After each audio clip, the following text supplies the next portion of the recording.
सर्वदा सेव्य दादाजी श्री गोकुलनाथ प्रभु चरण शरण अनुरक्त समस्त सेवक वैष्णव वृंद આજે શ્રી હરિદિવસના અનેક અનેક આશીર્વાદ અને શુભેચ્છાઓ। પુષ્ટિ પ્રવાહ મર્યાદાની પૂર્વ પીઠિકાના સંદર્ભમાં ગત શ્રી હરિદિવસે આપણી ચોથી કડી સંપૂર્ણ થઈ, જેના વડે એક રૂપરેખા જણાવતી માર્ગભેદ કે સાધનભેદની સ્પષ્ટતા આપણે મેળવી લીધી। હવે આપણે થોડો સર્ગભેદનો વિચાર પણ કરી લઈએ। શ્રી મહાપ્રભુના વચન અનુસાર શ્રી ભગવાન પોતાના મન વડે પ્રવાહ માર્ગનું સર્જન, પ્રવર્તન અને નિયમન કરે છે।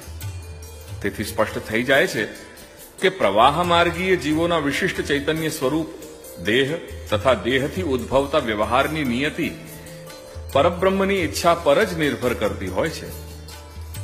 તેવી જ રીતે મર્યાદા માર્ગીય જીવોના વિશિષ્ટ ચૈતન્ય સ્વરૂપ દેહ તથા દેહથી ઉદ્ભવતા વ્યવહાર પણ ભિન્ન હોય છે, કારણ કે નિયતિથી તેઓની મનોવૃત્તિ વેદરૂપા વાણીને સ્વીકારનારી જ બની જાય છે। તેથી જ શ્રી ભગવાન વેદરૂપા વાણી થકી મર્યાદા માર્ગનું સર્જન, પ્રવર્તન અને નિયમન કરાવતા હોય છે।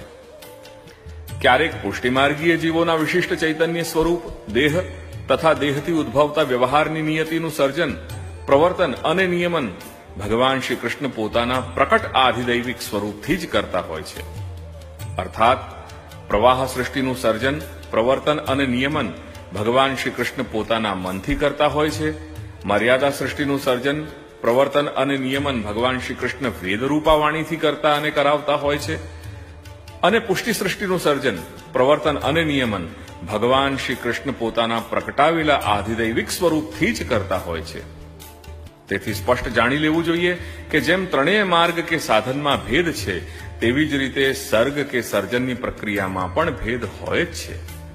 તેથી શ્રી ગોકુલનાથ પ્રભુ ચરણ શરણ અનુરક્ત સમસ્ત સેવક વૈષ્ણવજન, આવો આ પૂર્વ પીઠિકા વડે આ ગ્રંથની સૂક્ષ્મતાને સમજવાની દ્રઢ મનોવૃત્તિને સાચવી રાખીએ।